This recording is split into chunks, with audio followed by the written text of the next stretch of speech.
Greetings there, people of the world. IonicGecko here, and today we are in Star Citizen because we're going to Invictus Launch Week 2952. So this is a in-game event where, well, I'll tell you about it in a bit, because first off, this is Loreville.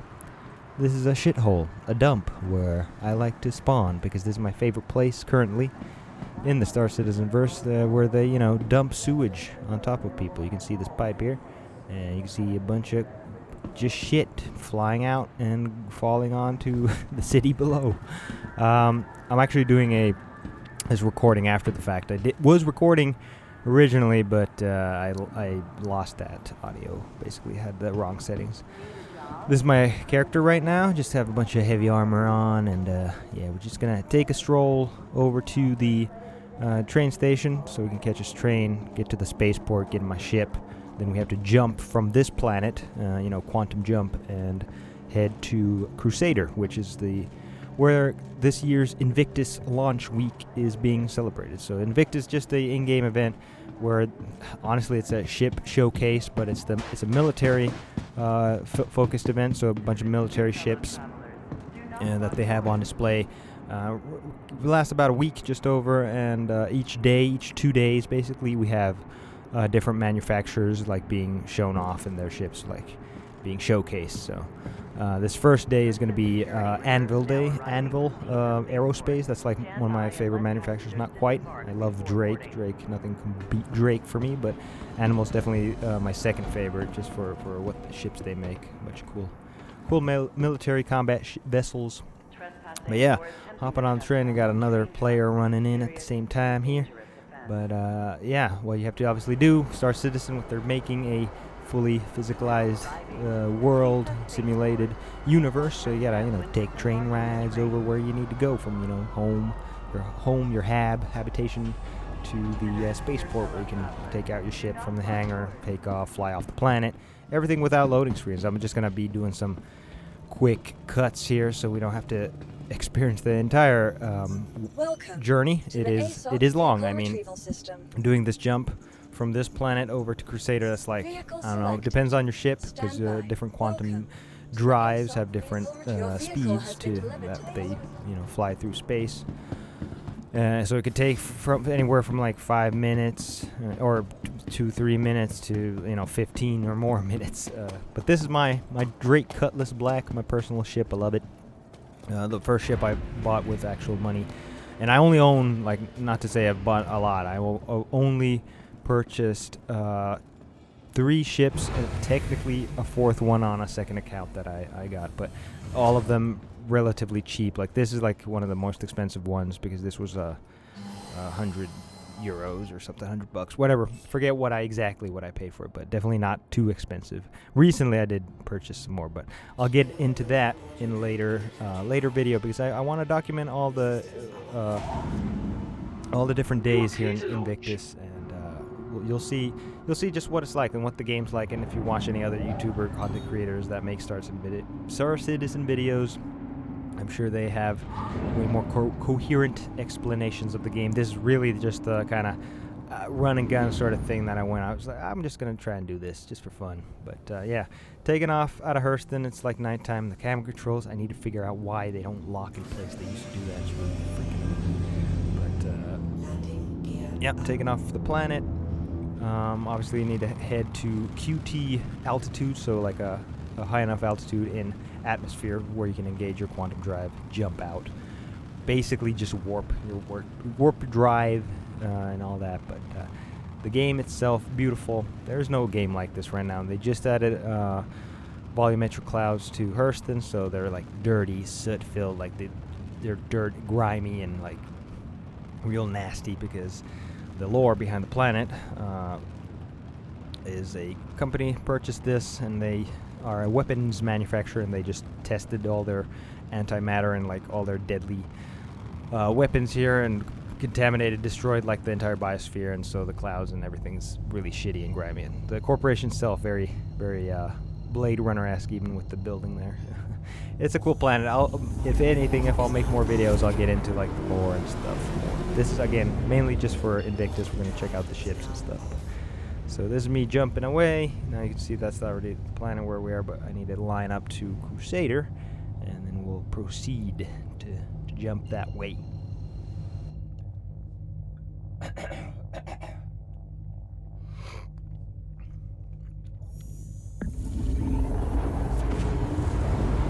After engaging quantum is just basically just sit tight as you zip across the massive solar system that they have here. It's pretty dope, but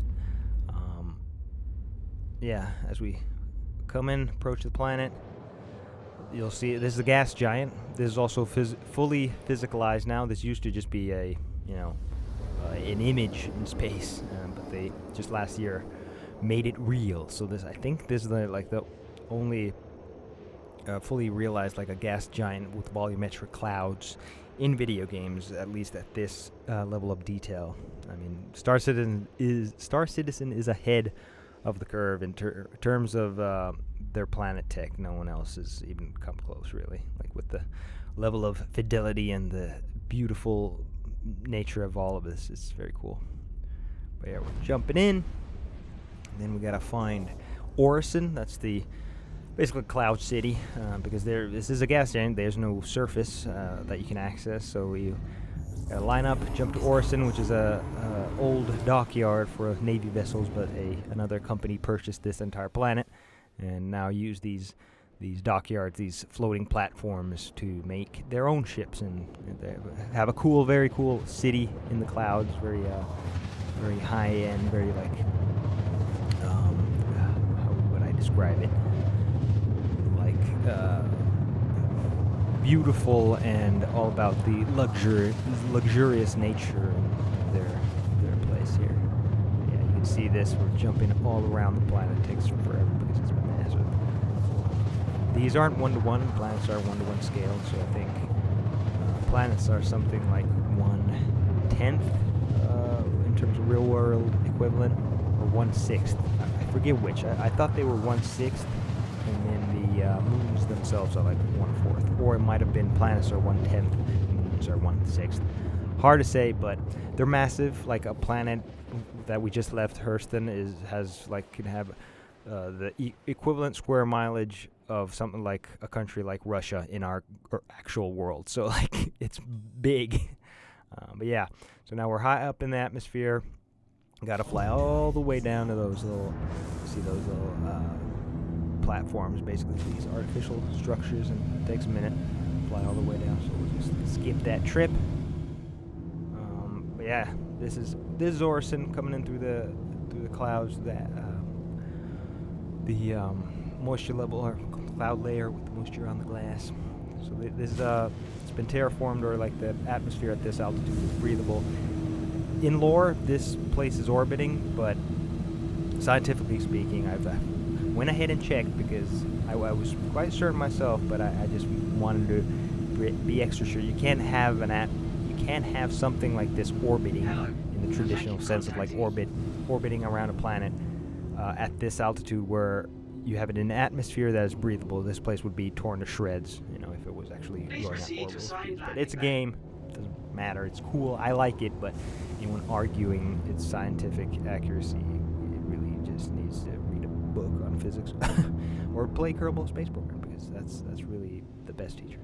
Anyway, I requested a landing zone, as you I'm sure were aware and noticed, and we're just gonna bring it into land. I'm gonna shut up for a minute. You can see my beautiful flight skills. I actually use dual sticks, like joysticks, so it's a lot of fun to fly.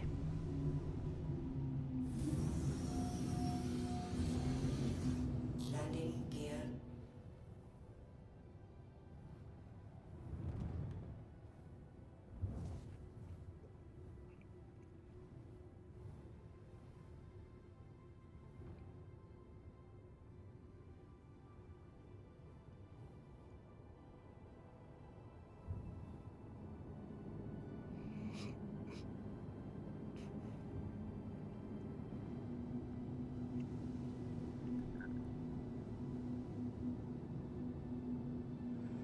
Definitely not my most elegant landing.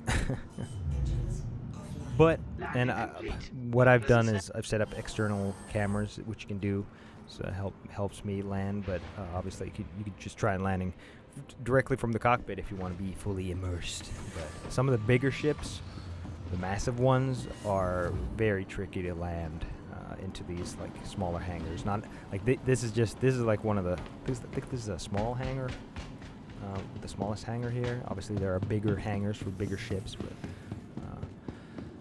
I mean, flying and landing, all that, it's fun skill to acquire. You have to practice, you know. I used to do a mouse and keyboard, got pretty good at it, but I wanted like more control. And yes, this elevator, it actually exists, but I'm too scared. I've known in the past that you could walk through that and you fall through a planet. That's just a actual this area glitch, or like it doesn't load in the show you the elevator. If you walk through that, it would actually be there. But I tend to not take that risk. I've had bad experiences in the past where I've fallen through and then you're screwed. But yeah, after that, this Crusader. You can see the art style and what it looks like. It's very, very nice over here. And this was the first day of the expo. I actually hadn't been there, so it took me a minute to actually check where I had to go. Although I didn't know I had to head to the shuttles platform. And then Drake, like I said, my favorite manufacturer, they have their own little defense con because they aren't invited to the Invictus Launch Week because the UEE hates them, and that sucks for the UEE because Drake is the best manufacturer. It's definitely my favorites. But yeah, look at that. Look how beautiful. You got a sun. I think this was a sunrise on the planet here. It's very nice. I mean, very cool. Nothing like it where you can see the different floating platforms out here. But yeah, so I'm gonna head over to the shuttle station.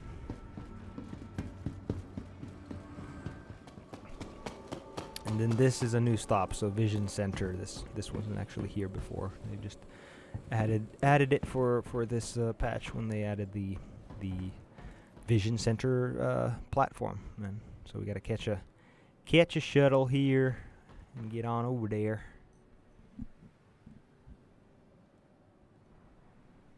The next shuttle is approaching the station.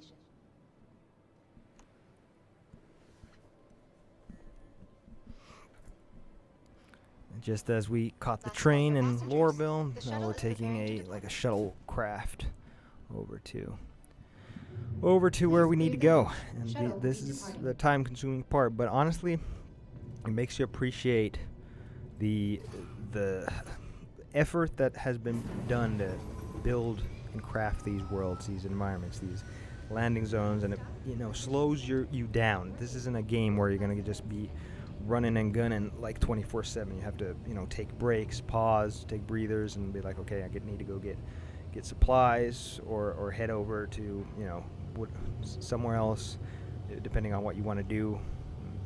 The game forces you to slow down. Make sure you don't just run around. That's me just enabling on the top right. You can kind of see that. You can see my frames and some of the server information and game information on how it's communicating. But again, just looking at this game, really watching anyone else is one thing, but you have to experience it yourself to truly appreciate it, because that's how like if you actually are into it or not. But volumetric clouds, these are new. I mean, last year first implementation on planets, and the very first implementation was in space. So we've got these beautiful like nebulas out in space, like just space station stuff. But slowly they're adding clouds to like all the planets, which is very nice because that just adds to the level of detail, level of believability. But yeah, this thing goes pretty heckin' fast. Flies along here over to the distance, the Invictus Launch Week platform, Vision Center.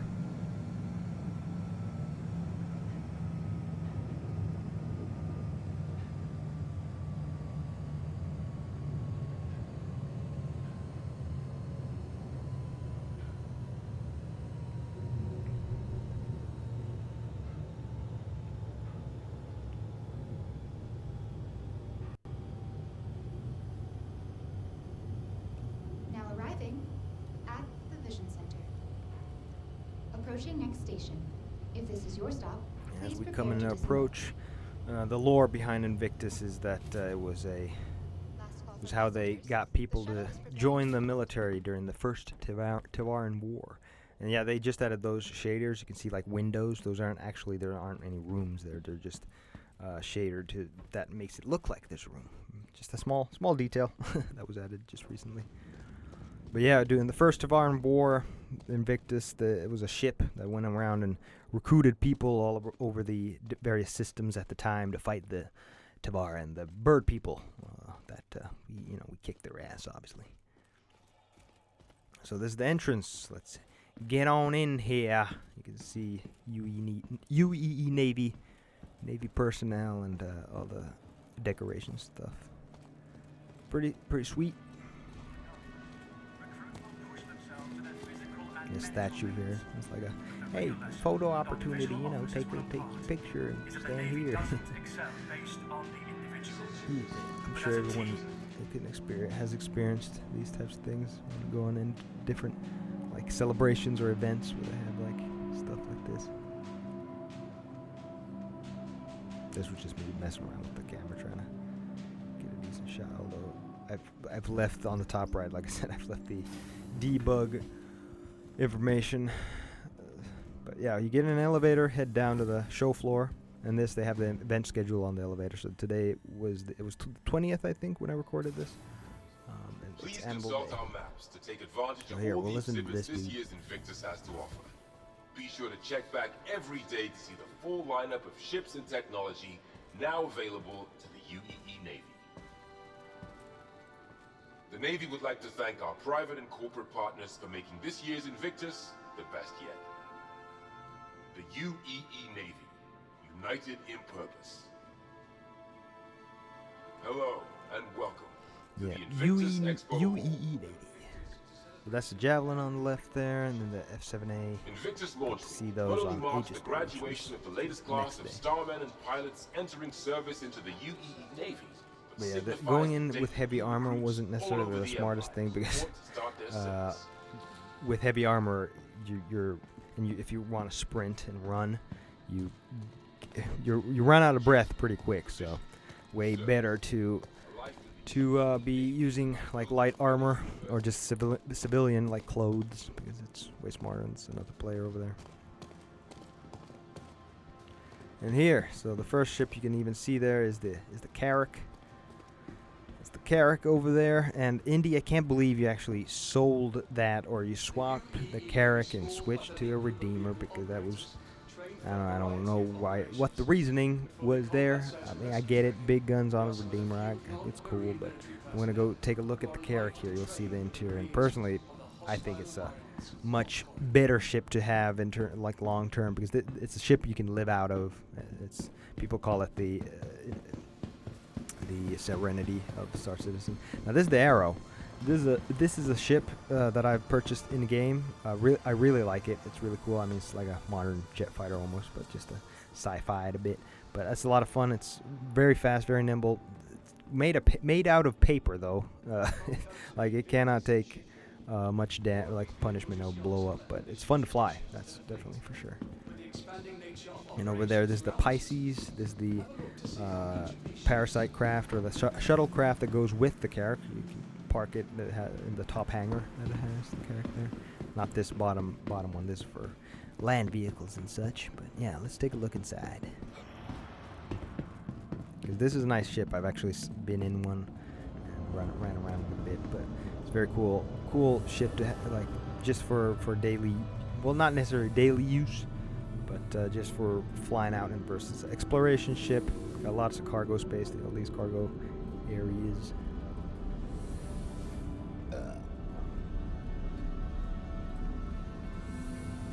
And then over here you got the suit lockers, bunch of stuff for equipment, weapons. This is the central elevator, I believe. Yeah.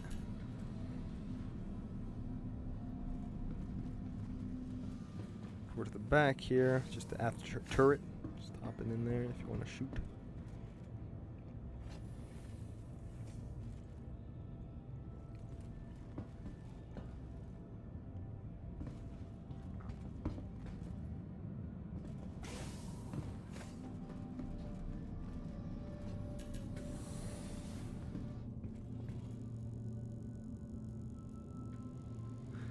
to the.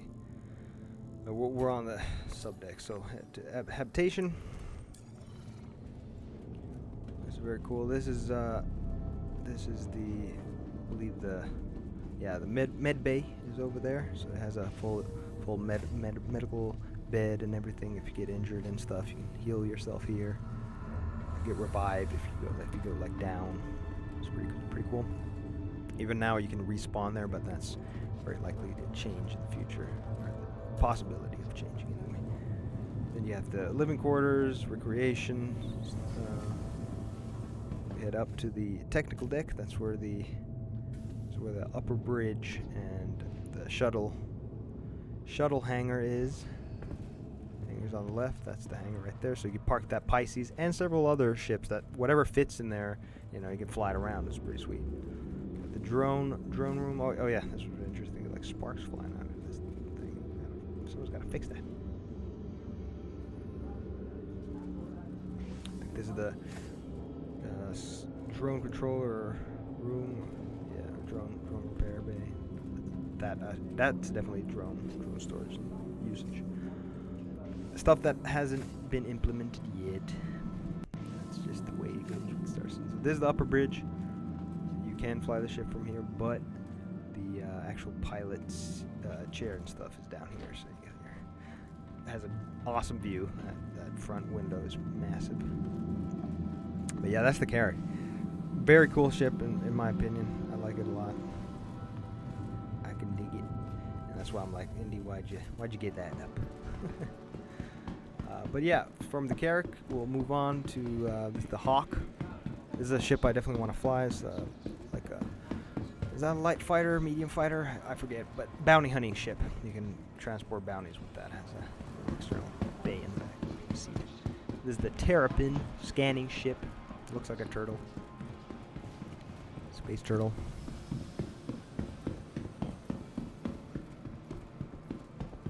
But we will head over to where they have more stuff. Main hall. Oh, and this is where I was like, okay, yeah, this is gonna. I'm running out of breath. My heart beats like insanely high, so I just took off the armor, via my flight suit. Boom, go way faster. While fighters like the Hornet and Gladius have become synonymous with the UEE Navy, the truth is that with the variety of operations over the vastness of the Empire, Now this is the F-8 Lightning, which is freaking awesome. That's like a heavy or air superiority fighter with like insane amounts of firepower. Not available for players yet. And this is the 999 Squadron 999 with the red paint, basically the Blue Angel style. But the ship itself will be in Squadron 42, and after you complete the campaign, you'll be able to gain access to purchase one. They have the reputation, but yeah. United in purpose. A bunch of Navy personnel. It's basically just a recruitment drive, like in game or like in verse. We're like, hey, join the Navy, come on, because there is a war going on against the Bandul. So yeah, here's another F-8, and this was funny. These NPCs clearly afraid of something, which means it's probably some sort of either person with crime stat or again bugs. Star Citizen. I was just laughing because everyone was like, oh my god, it's scary, I'm scared. People like on the ground. Yeah. That was amusing. In the future, you will be able to cause some mayhem, and people will cower, and security will fight you, and all that stuff. But now all that is disabled. You can't bring a weapon or anything. You can't use one anyway. A lot of limitations in place. Artificial. This is a Hurricane. This is definitely a ship I want to have for two-player like combat, because this is very powerful. Currently, I think still the most powerful like fighter, just because you have shit tons of firepower with this. You have a turret with the second seat. Yeah, very cool ship. The Hurricane. I've been in one. It's nice. You can see people getting in there or glitching out. And this is the Valkyrie. This is basically, this is a drop ship. It's pretty sweet. Reminds me a lot of the Aliens drop ship, the second Alien movie, the drop ship in that, and then just drop ships in a lot of sci-fi sci-fi games, or games, movies, and shows. I like it, but it can be considered like a Black Hawk. I mean, it's massive, but like a kind of like a Black Hawk of Star Citizen. Very cool. Valkyrie. Yeah. Transport some vehicles in that too, if they're small enough.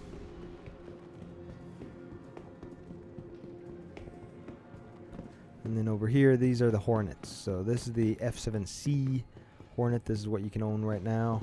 I really don't care for the looks. It looks like a freaking old school tractor or something. I don't know. But this, the F7A, this is the military version that's not available right now. Who knows if we will be able to use it, but at least should be in Squadron 42. But the reason I like this, it looks way more sleek and stuff, but it reminds me of the Battlestar Galactica Viper Mark II.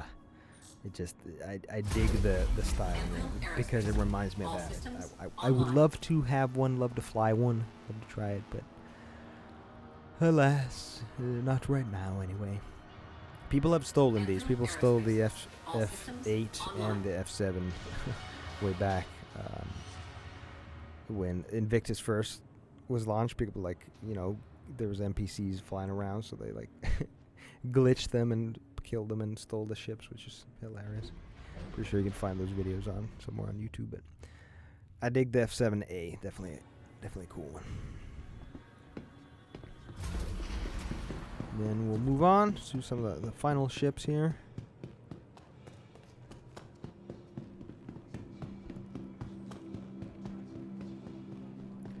We'll check out the ground vehicles that they have and some of the ships that are not in yet. That will be coming soon.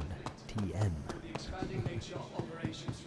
Like you have the hollow viewers, so you can see like ships that haven't been, you know, worked on. They have like just a hollow, like a model of it, but nothing you can do anything with. Whee, and jumped over that. You can see my heart rate down there. That's what I'm saying. With heavy armor, I've been like heart pounding on my chest. So this is the Anvil Ballista, anti-air or anti-spacecraft platform.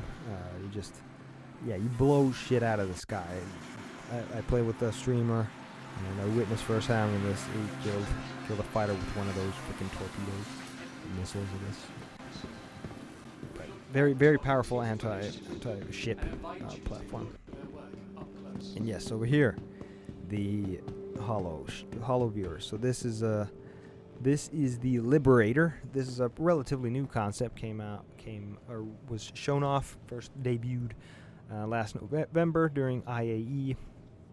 Is basically just a ship carrier, or like a pocket carrier, you can call it. You can carry a bunch of ships and ground vehicles and even cargo if you want. But looks like an ALCAC. That's the first thing I thought of when I saw it. I was like, oh yeah, ALCAC. But it's big. It's deceptively small in these, because these are hollow viewers. But this is a brand new one. This the Anvil Legionnaire. This is actually pretty small, but this is for boarding ships. So you like attach to another ship and you can board it. You know, hack through its doors and be like, get on board.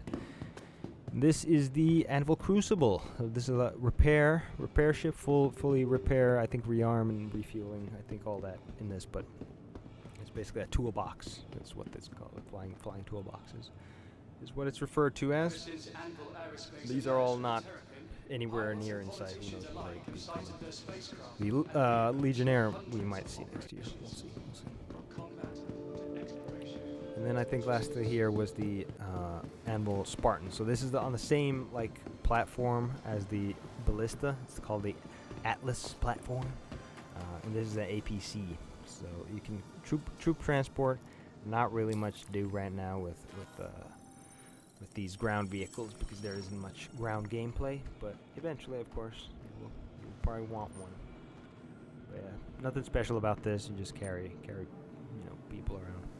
You got a replace me ball. New Star Citizen. But yeah, pretty cool.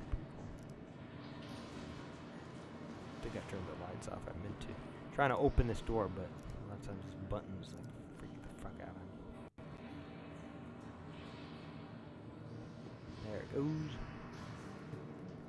But yeah, that's all the showings of this day's Invictus celebration. I'm doing videos on all the different days to show off what ships are in right now, but hopefully you enjoy this, and I'll catch you in the next one. Thanks a lot for watching, checking it out. This is IonicGecko signing off. Get you on the flip side. Bye.